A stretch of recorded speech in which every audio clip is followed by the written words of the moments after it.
How do you go about passing the ACCA P4 examination? Many people have heard that this is the most difficult paper there is on ACCA.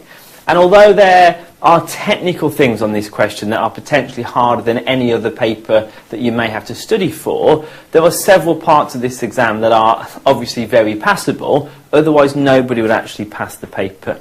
But there are several things that we can actually do to make sure it's going to be a little bit easier for you to pass your exam on your first attempt. The first thing you need to make sure is that you know your ACCA F9 topics.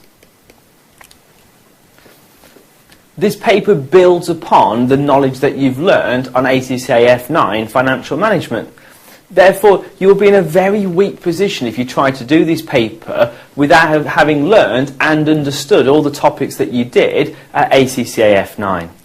Therefore, if you know it's been a long time since you've done your F9 paper, if you know there were certain topics that you were never that strong on when you did that paper, before you start looking at this paper, take some time to go back and make sure that you are happy with the key underlying concepts that build into this paper. If you don't do this, you'll suddenly find that some of the topics that you're going through on P4 suddenly seem incredibly difficult, and this may have a massive effect on your confidence. So to avoid that happening, spend some time, go back and look at F9, and then when you come to do P4, not only will you be a little bit happy with it when you start, you will probably get through the material much, much quicker, allowing you more and more time to practice those questions as you get closer to the examination. Secondly, do not learn everything. Now, for many students, this is a very strange concept. You've got the ACCA syllabus, you've got a massive textbook that includes all the information that's on the syllabus, but you only have so much time before the examination. You are probably not going to have time to learn absolutely everything that's in that textbook and absolutely everything that's on the syllabus. Therefore, you've got to make sure that you understand the main key topics and then be able to apply them to a question. Furthermore, your examiner has highlighted the fact that this paper is master's level and he will not always write questions that are solely based on the syllabus. He will expect you to bring in your understanding of the greater world and how it applies to this paper. So do spend some time making sure that you understand the key areas of the syllabus and how they work, but do make sure you spend time looking at the financial world, read the financial press and see what's happening out there, and then think about how it relates to this paper. And don't forget, there is always an element of common sense on this paper. Simple questions such as, what is the best thing to do in this particular situation? Put yourself in that position, whether you're a finance director or a financial manager in the question. If you were in that role, what sort of things would you think about? Considering the objectives of the business, considering where you want the company to be, thinking about the potential pitfalls. You do not need a massive textbook and a massive syllabus to tell you what's necessarily going to be the right thing to do in that situation. Think about it from your own perspective. If it was your company, if you were running it, what sort of things would you think about? What sort of things would be important to you? And off the back of that, you can then try to bring in the knowledge you've got to answer the question.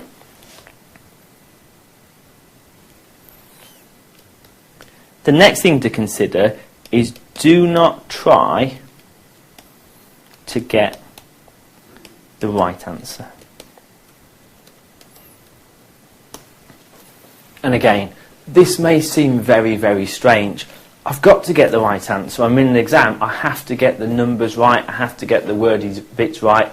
Don't get me wrong. We are always trying to get the best answer possible.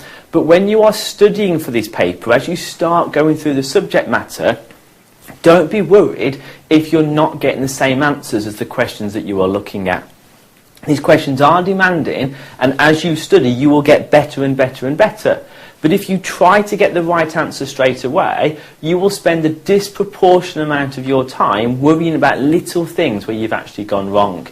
In the exam, you only need 50% to pass. So start off by looking at the questions to see, can you get some of it right? Make sure you're happy with that, and then you can build from there. And on the day of the exam, when you've done 13, 14 weeks of studying, you can still get 50% of it wrong and you will still have passed the paper. Therefore, when you start studying, if you're already getting 50% of it wrong, you are well on your way to passing the exam. Start off by making sure you understand some topics, you can have a go at the questions, and then the more you do these questions, you'll get better and better. If you spend too much time trying to get the finer details right, you won't get round to practicing the other parts of the questions that bring in a large proportion of the marks.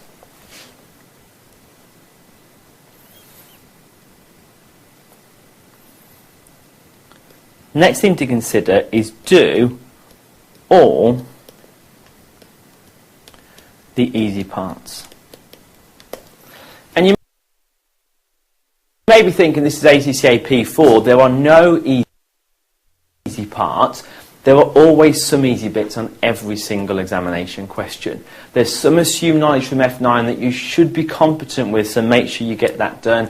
There are always some simple calculations incorporated in the harder things. Make sure you get those bits done. And make sure you're doing the kind of advice and the wordy parts of the questions that you can do without necessarily having lots and lots of technical knowledge. So you must make sure you're picking up all of the marks on the easier parts of the questions.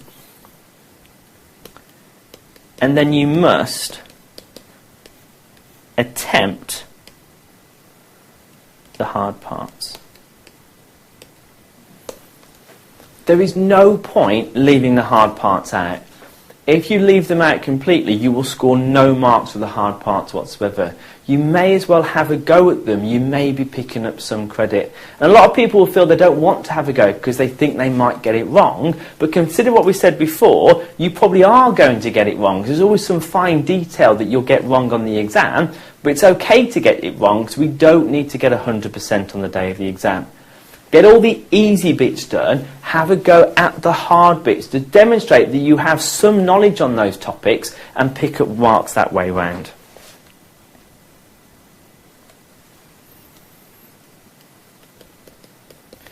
In the exam, stick to your time allocation.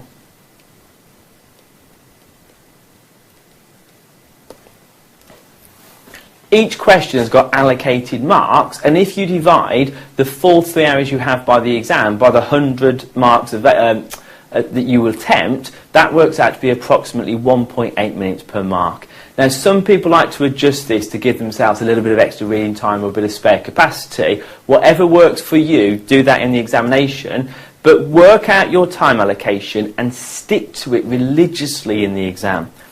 If you run over time, that probably means you are caught up doing a hard part of a question and you may potentially miss out easy marks later on. If you run out of time, move on, and if you happen to have some spare time at the end of the exam, you can always come back and attempt it. Have a go at every part of every question, stick to your time allocation, pick up the easy marks, and then whatever time you have left at the end, you can go back and try to get some of the harder marks. And finally, and possibly most importantly, specifically answer the question. Too many students will just see that the question's on a certain topic and then just tell the examiner everything they know about that topic. This is one of your final level papers, and that is not a skill that they're looking for at this level. They want to see, have you seen the scenario, understood the requirement, and can specifically tell the examiner what he's asked for. For example, if the question's asked for advice, give specific advice as to what you should do. If the question says calculate, identify exactly what it's asking you to calculate and make sure you do that calculation at the end. But always keep in mind, this is not a theory paper. Relate to the scenario. Any theory will change depending on the scenario it's actually relating to. The advice that you give will depend upon the scenario, the company, the position of the company, and the overall economy. So you must make sure that the advice that you are giving, the calculations that you would do, are tailored to the specific scenario that you've actually been given. And although this paper will sometimes feel technically difficult, if you can stick to these rules, if you can do all the easy bits, attempt all the hard bits, and do all the things that we've listed out here, it's going to make it much, much easier for you to pass your examination first time.